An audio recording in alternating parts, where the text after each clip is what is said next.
avec les structures déconcentrées de mon département et puis transmettre le message du président de la transition et rappeler les exigences de la nouvelle gouvernance qui s'impose à nous et puis dire la feuille de route qui part de la récupération des domaines et des biens de l'État jusqu'à la réalisation du plan opérationnel que nous avons déjà validé et qui va être conclu par la livraison d'ici une période de 15 mois, 2600 logements. Donc rappeler cela et puis aller voir aussi de visu leur lieu de travail pour prendre la mesure du déficit en termes de personnel, d'équipement et d'organisation. Donc tout cela était au menu des échanges que j'ai eus avec la direction régionale et les préfectures de la région de l'Abbé, de Mamou et de Kindia. Alors il y a plusieurs volets là-dedans.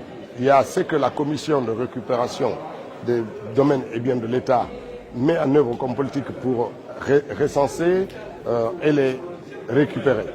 Il y a ce que moi je suis en train de faire sur le terrain. Il s'agit de comptabiliser les parts de l'État issues des lotissements des domaines. Vous savez, chaque fois qu'on fait un lotissement, 30% des domaines du loti reviennent dans le portefeuille de l'État.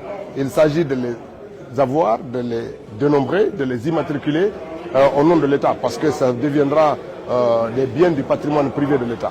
Disons, c'est quelque chose qui est en train de se mettre petit à petit en marche.